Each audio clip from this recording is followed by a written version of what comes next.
दोस्तों, आज के युग में कम्युनिकेशन स्किल है ये बहुत ज़रूरी है। चाहे आप नौकरी करते हो, चाहे आप बिजनेस करते हो या मल्टी लेवल मार्केटिंग का कोई काम करते हो, मार्केट में किसी से भी मिलते जुलते हो, कोई भी ऐसा कार्य जिसमें आप एक दूसरे से मिलते हैं, किसी से बात करते हैं, अपनी बात रखते हैं, तो हर आदमी की इच्छा होती है कि उसका कम्युनिकेशन स्किल बहुत शानदार हो, उसकी बात इतनी सम्मोहक तरीके से हो कि अगले लोग हैं वो उससे सम्मोहित हों, उससे प्रभावित हों, उसकी बात को सुनने के लिए लालायित हों। इस टाइप की चीज़ें हैं वो हमारी ज़िंदगी में बहुत ज़रूरी हैं।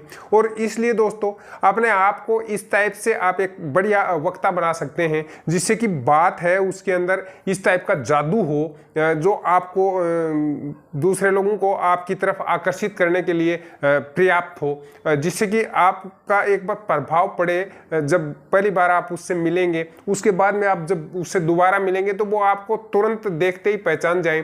इस टाइप की जो स्किल होती है उसको कम्युनिकेशन स्किल, जिसके अंदर एक सम्मोहन हम कह सकते हैं कि ऐसा होना चाहिए। तो उसके लिए हम आज आपके लिए लेके आए हैं ऐसे कोई 10-11 टिप्स, जिसके माध्यम से आप इन चीज़ों को अगर फॉलो करेंगे तो निश्चित रूप से जो आपकी कम्युनिकेशन स्किल है उसमें काफ़ी इम्प्रूवमेंट होगा।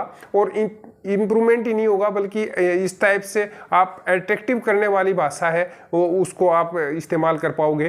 तो ये शुरू करते हैं और इन चीज़ों पे फोकस करने की आवश्यकता है। सबसे पहले आप सुने, समझे और फिर बोलें। यानी आप पहले अगले की बात है वो सुनेंगे, सुनने के बाद में उसको समझेंगे और समझने के बाद में बोलेंगे, तो आपको बोलने के लिए थोड़ा सा टाइम मिल जाएगा और उसका आप विश्लेषण कर पाएंगे। और जब आप इस तरह से कोई चीज़ को सोच करके समझ करके जब बोलेंगे तो निश्चित रूप से उसके पॉजिटिव रिजल्ट हैं वो प्राप्त होंगे, यानी अगले को इससे आप प्रभावित कर पाएंगे।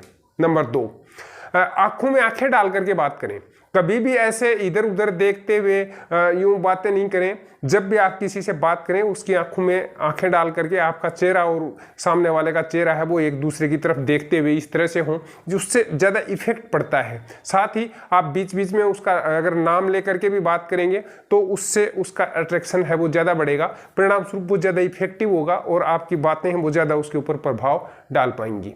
साथ ही आपकी जो बॉडी लैंग्वेज है उसके ऊपर बहुत ज़्यादा आपको ध्यान केंद्रित करने की आवश्यकता है, क्योंकि बॉडी लैंग्वेज में कई बार क्या होता है कि हम अंगुलियां चटकाते रहते हैं, इधर उधर हाव भाव है वो प्रदर्शित करते रहते हैं या इधर उधर देखते रहते हैं, हमारा ध्यान कहीं और होता है, हम अगले से बात कर रहे होते हैं। उस टाइम पे जो हम बातचीत कर रहे होते हैं या जो चीज़ हमें उनको बतानी होती है उसके ऊपर ज़्यादा प्रभाव नहीं पड़ता है।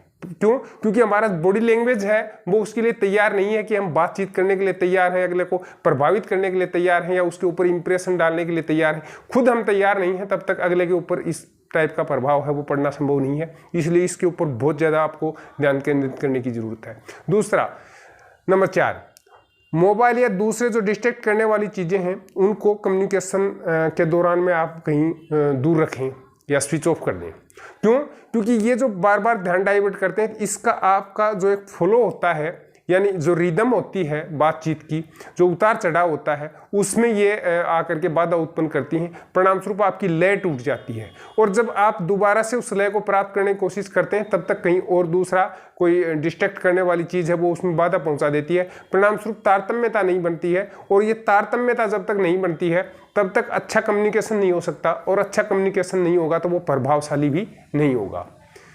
नंबर 5, आप लगातार धारा प्रवाह न बोलें, न अगले को धारा प्रवाह बोलने दें। इसके लिए क्या कर सकते हैं कि आप बीच में हाँ या नहीं या फिर आप उससे कोई सवाल पूछ सकते हैं।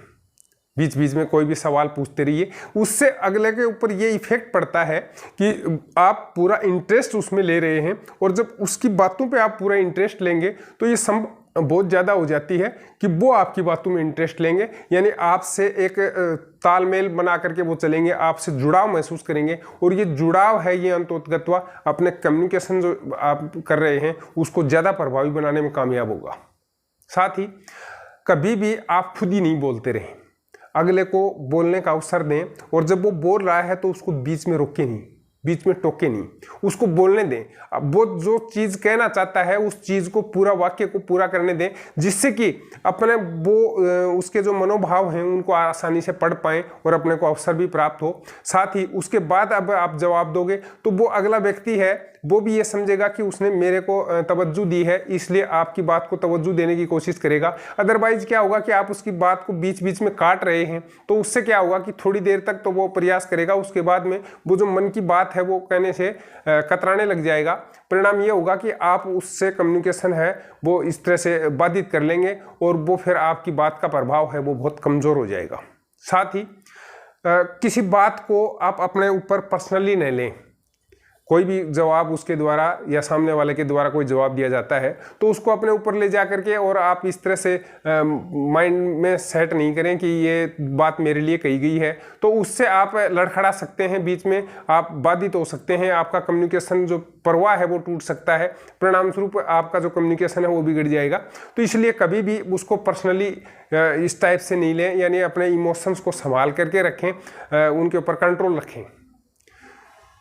नेक्स्ट, तनाव कभी नहीं लें। जब भी आप बातचीत कर रहे होते हैं तो इस टाइप की स्थिति कभी भी उत्पन्न नहीं होनी चाहिए कि आप जैसे बहुत तनाव में हैं, ज़बरदस्ती आपसे बात की जा रही है, आप करना नहीं चाहते हैं, आपकी इच्छा नहीं है, आपकी रुचि नहीं है। एकदम खुल करके बात करिए जिससे कि अगले को ऐसा लगे कि हाँ वाकई में मैं जिसके साथ बात कर रहा हूँ या कम्युनिकेशन कर रहा हूँ उसका इंटरेस्ट है मेरे में। और जब आप इस तरह से इंटरेस्ट ले करके और प्रसन्नता से बात करेंगे तो अगला है वो खुल करके बात कर पाएगा और आपकी बात को ज़्यादा तवज्जो देगा, ज़्यादा सुन पाएगा और आपकी बात है वो ज़्यादा प्रभावी होगी, उसके दिलो दिमाग तक असर करेगी। परिणाम स्वरूप बाद में भी वो आपकी बातों पे गौर करता रहेगा। साथ ही बीच बीच में कुछ प्रश्न भी उनसे अगले से पूछें और प्रश्न भी इस टाइप से नहीं पूछें कि जो उसकी पर्सनल लाइफ से रिलेटेड या उसको पर्सनली टारगेट करने वाले, इस टाइप के प्रश्न नहीं पूछें। और जब आपसे इस टाइप के प्रश्न पूछे भी जाते हैं तो आप भी उसका जवाब है वो इस ढंग से देने की कोशिश करें कि आप हर्ट नहीं हुए हैं या उससे परेशान नहीं हुए हैं। अच्छा, नेक्स्ट, कोई भी आपसे अगर कोई सवाल पूछे जाए तो उसको कभी भी टाल मटोल करके वहाँ से प्लाइन करने की कोशिश नहीं करें, भागने की कोशिश नहीं करें, क्योंकि अगला जो सवाल पूछ रहा है वो आपको इस तरह से टारगेट करके नहीं पूछ रहा है। वो आपको ये महसूस कराना चाहता है कि वो आप में इंटरेस्टेड है, वो अधिक जानकारी जानना चाहता है। और आप वहाँ से अगर प्लाइन करना शुरू कर देते हैं, भागना शुरू कर देते हैं, तो अगले के ऊपर इंप्रेशन जो आप जमा सकते थे वो नहीं जमा पाएंगे। परिणाम स्वरूप आपका जो सिस्टम है, जो कम्युनिकेशन का तारतम्यता है वो टूट जाएगी और इस तरह से आप एक बढ़िया संप्रेषण, प्रभावी संप्रेषण नहीं कर पाएंगे। साथ ही अगर आपके अंदर अच्छा कम्युनिकेशन स्किल है और आपने डेवलप कर लिया है अभ्यास के द्वारा, और अभ्यास के द्वारा बहुत सारी चीज़ें हैं उनको बहुत आसानी से सीखा जा सकता है। अगर आपके अंदर कम्युनिकेशन स्किल का बहुत अच्छा स्तर है, वो पहुंच गया है, अच्छे स्तर के बातचीत आप करते हैं, दूसरे को प्रभावित कर सकते हैं, तो दोस्तों ये इसका पोटेंशियल बहुत अधिक ज़बरदस्त है और इतना ज़्यादा है कि आप इससे करोड़ों रुपए कमा सकते हैं केवल कम्युनिकेशन स्किल के माध्यम से। इसके बहुत सारे प्लेटफॉर्म हैं। आगे चल करके हम यह जो वीडियो सीरीज हमने शुरू की है कम्युनिकेशन स्किल डेवलपमेंट की, इसमें हम बात करेंगे कि कम्युनिकेशन स्किल है उसके कौन कौन से फायदे हैं, कौन कौन से नुकसान हैं, आप कहाँ कहाँ इसको काम में ले सकते हैं, इससे क्या और बेनिफिट्स उठा सकते हैं और इसको किस तरह से अपना इम्प्रूवमेंट कर सकते हैं। आपकी जो बोलने का तरीका है, आपका जो बात करने का तरीका है, उसमें किस तरह से सुधार कर सकते हैं। यानी ये एक वीडियो सीरीज हम यहाँ प्रस्तुत करेंगे जिसमें आपको कुछ वीडियोज इससे संबंधित मिलेंगे जिनको आप आगे देखते रहिए। मैं समझता हूँ कि आज हमने काफ़ी बातचीत कर ली है, वीडियो काफ़ी लंबा हो जाएगा। दूसरे विषयों पर बात बाद में करेंगे। वीडियो पसंद आया हो इसको लाइक करिए, अपने दोस्तों के साथ शेयर करिए और अभी तक आपने हमारे चैनल को सब्सक्राइब नहीं किया है तो इसको सब्सक्राइब कर लीजिए और बेल नोटिफिकेशन अवश्य ऑन कर लीजिए। आपकी बात हमारी बात आपके हार्ट तक पहुंची है तो हार्ट का निशान बना करके कमेंट बॉक्स में डालिए, जिससे कि हमें प्रसन्नता होगी कि हमने जो मेहनत करी है उसका फल है वो प्राप्त हो रहा है।